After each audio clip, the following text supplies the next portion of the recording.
Okay, we're diving into the three most common games we see in ecom. So every business is different and has a unique makeup, be it the products they sell, the unit economics they have, and the markets they sell in. However, more often than not, they kind of fall into three core games that we experience.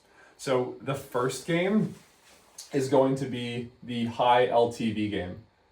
The high LTV game is often going to be consumable products, any product where people often have to come back and to continue using the product because it's consumption based. Not always, but that's generally the case. And in the high LTV game, when you think about upside and opportunity, you'll generally see that the majority of the ability to outperform the market is often going to come by having superior LTV. Maybe that's because your product's better. Maybe that's because you developed a better subscription strategy.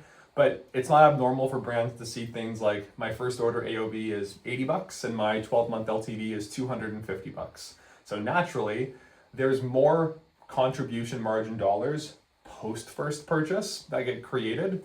So if you can make any percentage improvement on first purchase versus the recurring purchases, the upside on the recurring purchases is generally going to be higher than first purchase. First purchase still is incredibly important. However, the lifetime contribution margin mostly happens post. Generally as well in these categories, the highest kind of leverage activities you have are first order, subscribe and save take rate.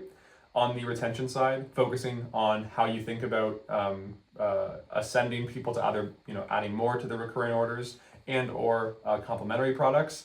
But more often than not, people are just coming back to buy the same thing, assuming they like the product. The second game is high SKU count. So essentially, think products like clothing and apparel as the most common example of the high SKU game. These businesses actually often do have high LTV. It's just not necessarily fast. So you might actually see like really consistent, cohort improvements over time. But because it's not like your LTV's tripling or quadrupling in year one, you generally can't get to a place where you're necessarily losing money on acquisition, like the high LTV consumable game. The high SKU count game, oftentimes you're going to be closer to break even. Some brands can remain first order profitable. It really depends on the market you're playing in and how healthy your lifetime value is.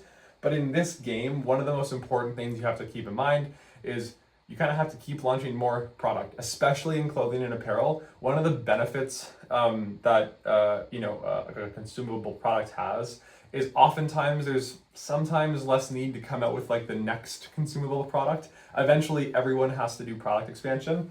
However, in the high SKU count game, in order to kind of continue maintaining your historical LTVs, you have to continue to come out with more net new products that are popular that your active base will purchase because if I buy a blue t-shirt, maybe eventually I'm going to buy a blue t-shirt, but at some point I might want to buy pants as an example. There's not a need for me to come back and buy a blue t-shirt over and over and over again. So kind of learning how and optimizing your inventory planning and product development strategies around nurturing that base can have a huge impact to the profitability of your business, both in terms of picking the right products, but also ordering the right amounts. So that's one of the key skills to develop in the high SKU count game.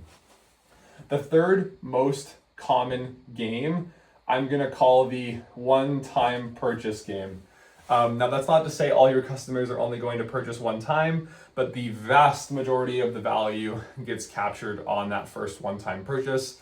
Think hard, durable goods. It's not to say with product expansion over time you cannot improve LTV, but more often than not, it's really hard to engineer high LTV into a category that naturally has low LTV. So often while you can improve it, you're gonna really have to rely for the bulk of your contribution margin dollars after ads on those one-time purchase customers.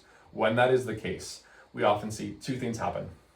One, we often see channel diversification faster, just because on a one-time purchase dominant brand, you kind of have a single point of failure where if your acquisition medium stops working, you have less time to figure it out because you can't rely on those high LTV customers as much.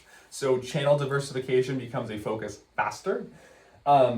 And then the other variable at play with one-time purchase products is oftentimes going the a wholesale route often also occurs faster. And the reason why is because those wholesale partners you work with may end up effectively becoming your, not recurring revenue necessarily, but your customers who come back again and again and again, since they're handling some of the acquisition at a certain point. So 3 different games, all can build great businesses, but it's important to understand the game you're playing and understand where the leverage is and where the opportunities to create durability in your business exist.